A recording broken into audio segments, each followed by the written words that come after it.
जब माँ बाप सवेरे जागे तब ना प्रणाम करें उनके पास जाके। लेकिन ज्यादा खा गया हो और उठ नहीं पा रहा हो, अगर इतना आलस तुम्हारे अंदर है तो नाम तुम्हारा कुछ भी हो, लेकिन तुम रामायण के अनुसार ताड़का हो कि आज हम आलसी हो गए। और ये मुख्य बात भी है और दुख की बात भी है कि हम आज आलसी हो गए। और जब से सुविधाएं बढ़ी तो आलस्य बढ़ता गया। पहले इतनी सुविधाएं नहीं थी तो हम उतने आलसी नहीं थे। ज्यों ज्यों विकास हुआ त्यों त्यों विनाश ने निमंत्रण दे दिया कि आओ आओ आओ, आगे बढ़ते आओ आओ। आज हर व्यक्ति आलस्य की ओर जा रहा है और ये आलस्य ही हमारे अंदर राक्षसत्व का काम कर रहा है।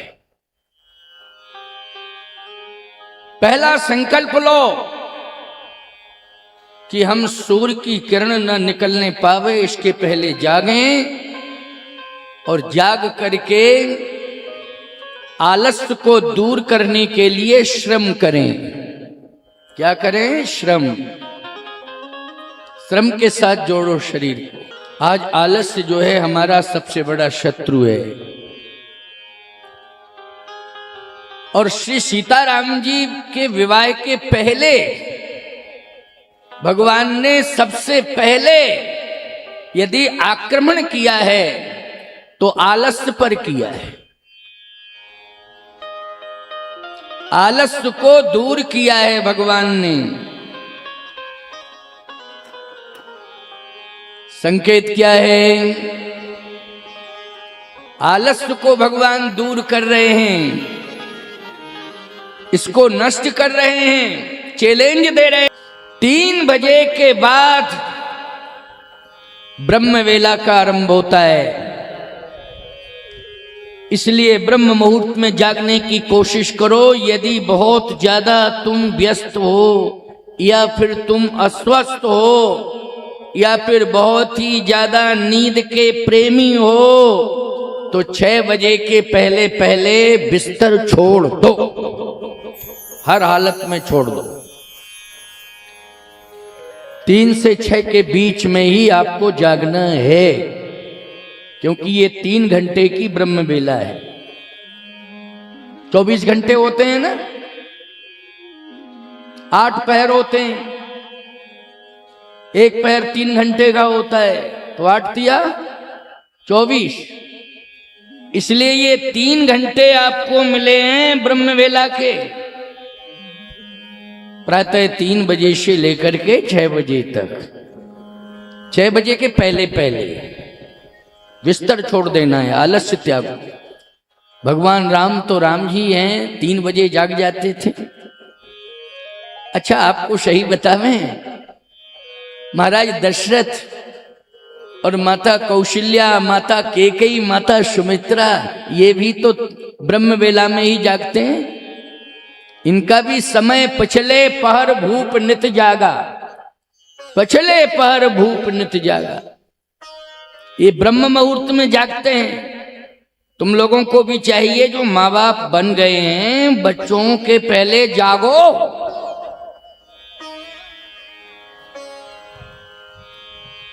एक बार व्यंग भी है और तुम्हें चेतावनी भी है, व्यंग भी है, दोनों बातें। मैंने एक बच्चे से कहा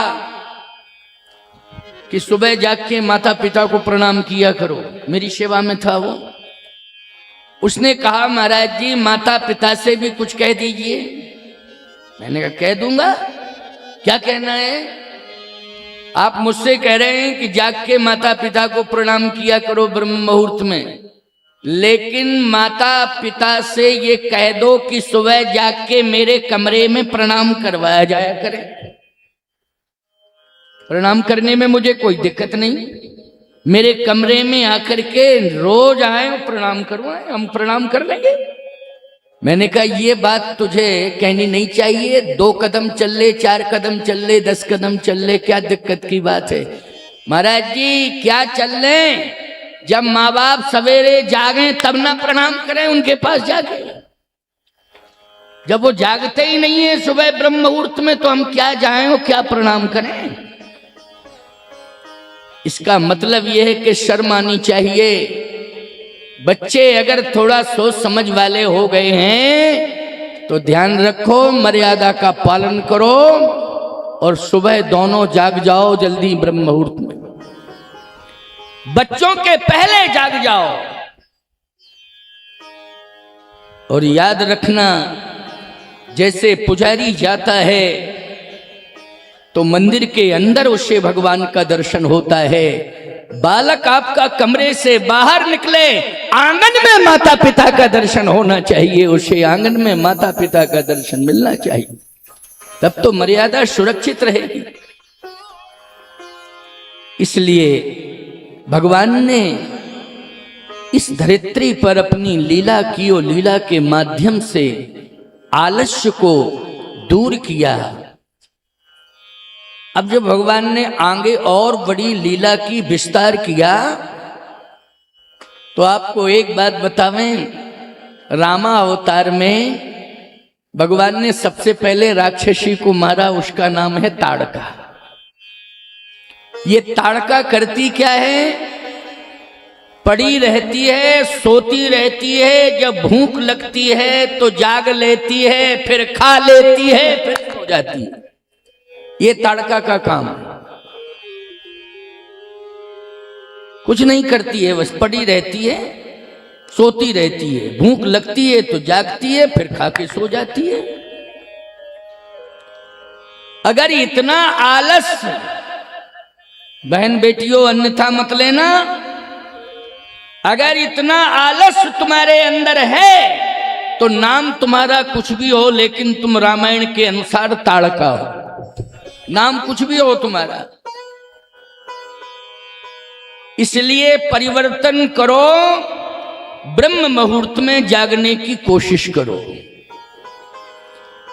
जो ब्रह्म मुहूर्त में सोता है वही राम का शत्रु है, वही ब्रह्म का शत्रु है। याद रखना, जो ब्रह्म मुहूर्त में सोता है, लेकिन बिना किसी कारण का परिस्थिति यदि है तो मैं ये बात नहीं कहूंगा, समझ लेना इस बात को।